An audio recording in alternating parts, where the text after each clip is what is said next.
Bonjour à toutes, bonjour à tous. J'aimerais partager avec vous quelque chose qui m'est arrivé dernièrement et que ça m'a mis très mal à l'aise. Et de là, ça m'a fait réfléchir, pas Chas v'Shalom, à juger la personne en face de moi, mais peut-être comment moi réagir par rapport au monde. Pour des raisons qui ont fait à cause du Covid, j'ai dû prier dans une autre synagogue où je priais jusqu'à maintenant. Une synagogue, on pourrait dire, typiquement un certain rite différent de ce que je priais jusqu'à maintenant. Et en arrivant dans cette synagogue, il y a eu un monsieur très rigide. Première Shabbat, une réflexion. 2 réflexions. 3 réflexions. Je suis commencé à me demander à la fin, est-ce que j'étais même le bienvenu dans cette synagogue? Je continue à aller le Shabbat d'après, et encore une autre réflexion. Et encore une autre réflexion. Et cela dure pendant quelques semaines, où à chaque fois que je me présentais dans cette synagogue pour cette prière, j'avais des réflexions de la part de cette personne. Et là, je me suis arrêté une seconde et je me suis dit, qu'est-ce que Akadosh Baruch Hu, il veut de moi? Est-ce que Hachem veut de moi que je change de synagogue? Est-ce que je veux faire comme tout le monde, que dès que nous avons un problème, alors nous quittons le problème? On va et on se sauve et on trouve, on a un problème avec telle personne, on ne lui parle plus, on a un problème avec ma fille, je ne lui parle plus, mon fils, je ne lui parle plus, mon père, je ne lui parle plus, ma mère, je ne lui parle plus. Comme dirait ma femme, la politique d'écartement. Ce qui veut dire, c'est que dès qu'on a une difficulté, nous écartons tous les gens. Est-ce que c'est cette même politique que j'allais appliquer à ce problème? Ou bien réfléchir véritablement, qu'est-ce qui m'arrivait, qu'est-ce que Akadosh Baruch Hu, il voulait de moi? Laissez-moi vous dire un petit peu la réflexion que j'ai eue et que je pense qu'est une réflexion importante à avoir. Nous mettons nos enfants très souvent dans une école, dans une situation qui n'est pas toujours agréable. Qu'on pourrait se dire, exemple, j'ai un enfant qui n'est pas bon en musique et je veux à tout prix lui apprendre la musique. Et je le rends dans un cours de musique où tout le monde adore la musique, mais lui, il est là-bas parce que j'aimerais bien que mon fils joue de la guitare. Comment il se ressent? Beaucoup de nous, beaucoup de personnes, nous vivons des situations sans s'en rendre compte où véritablement il y a face à nous une personne qui est négative. Et la première réaction que nous avons, c'est de rejeter la personne, la synagogue, le lieu, pour pouvoir se sentir à l'aise. Bien sûr, en essayant d'apprendre à travers les années, j'ai pris le téléphone. J'ai appelé cette personne et je lui ai demandé « Bonjour monsieur, comment allez-vous? Vous savez, je suis nouveau dans votre synagogue, tous les vendredis soirs, je viens prier chez vous. » Et j'ai pu remarquer qu'à travers les semaines, vous avez beaucoup de difficultés à savoir telle réflexion. Croyez-moi, ça prend du cran pour pouvoir faire cet appel. Mais en tout cas, je l'ai fait. Et il m'a dit non, pas du tout, vous comprenez, nous on a un historique dans la synagogue, des rites particuliers qu'il faut préserver, qu'il faut ci, qu'il faut là. Avec le temps, j'ai pu comprendre que véritablement la personne qui était mal à l'aise, c'était pas moi. Mais lui était encore beaucoup plus mal à l'aise que moi. Lui a été senti peut-être un petit peu envahi par de nouvelles personnes qui sont venues. Avec le Covid, beaucoup de synagogues ont dû fermer, des synagogues ont dû un petit peu prendre quelques personnes. Et c'est lui véritablement qui était dans l'erreur. Et que malheureusement, je m'étais remis en question en pensant que c'était moi qui étais dans l'erreur. Combien de fois dans notre vie, quand nous arrivons dans une situation, quand on arrive à un moment difficile, à la place de s'arrêter une seconde, de réfléchir qu'est-ce qui arrive, pourquoi ça m'arrive, notre réaction, elle va être un cri, elle va être on va se fâcher, on va effacer une personne qui va arriver devant nous, on ne va pas être capable de pouvoir gérer la situation. Qu'est-ce qui s'est passé? La réponse, elle est simple. Aujourd'hui, tout le monde parle de quelque chose que tout le monde connaît, que vous avez entendu souvent dans des milliers de cours ou de personnes qui ont parlé de ce qu'on appelle sa zone de confort. Et dès que nous sortons la zone de confort, dès qu'on nous fait une petite réflexion, dès qu'on n'est plus, alors on ne sait plus comment interagir.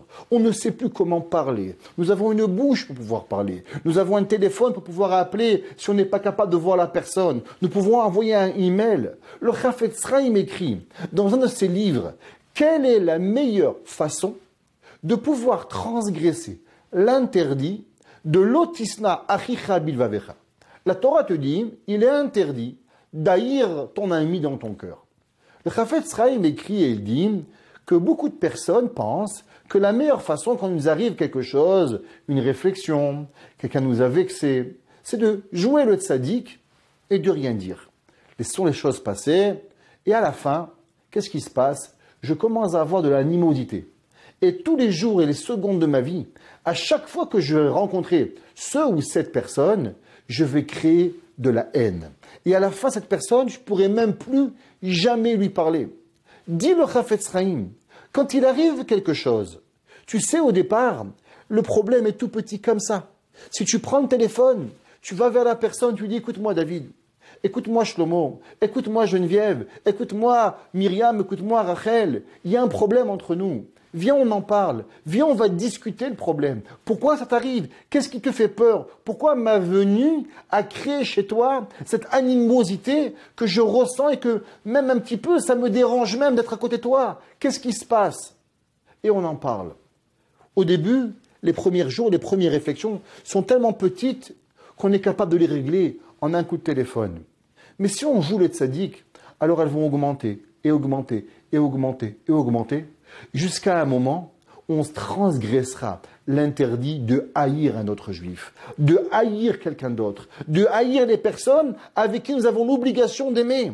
Dis le Chafetz Chaim, tu te trompes. Si tu crois que la Torah te demande de te taire, tu n'as pas compris ce que c'est la Torah. La Torah te demande d'affronter la difficulté, de sortir de ta zone de confort, d'aller voir la personne avec le respect, en lui demandant pourquoi, en lui demandant comment arriver à faire. Un de nos grands maîtres, Rabbi Yerucham Leibovitch, dit toujours, la Torah écrit une mitzvah de Ochiach Tochiach et Amitecha. Tu dois faire une remontrance à la personne. Mais pour cela, pour faire une remontrance, il y a certaines choses au préalable qu'il faut accomplir. Exemple, Ve'ahavta lireacha kamocha. Tu aimeras ton prochain comme toi-même. Lotisna achicha bilvavecha. Tu n'auras pas de haine envers ton ami. Et alors, ochiach tochiach et habitecha. Et alors, tu pourras faire une remontrance. Beaucoup d'entre nous, nous n'accomplissons pas la mitzvah de Ve'ahavta. Nous sommes un petit peu, l'autre, il est pas, je l'aime pas autant. J'ai même un peu de haine pour la personne. Alors quand je lui parle, je lui fais une remontrance. La remontrance, elle est remplie de haine et elle n'est pas remplie d'amour. Pour pouvoir aimer et pour pouvoir parler à la personne, il faut d'abord avoir la ve'ahavta, à avoir l'amour, à enlever de soi-même toute haine qu'il peut avoir. Et quand j'enlève et je remplis mon cœur d'amour et j'enlève la haine dans mon cœur, alors je suis capable de pouvoir parler. Généralement, quand une personne me fait quelque chose, c'est très rarement ou quasi impossible que c'est moi le problème.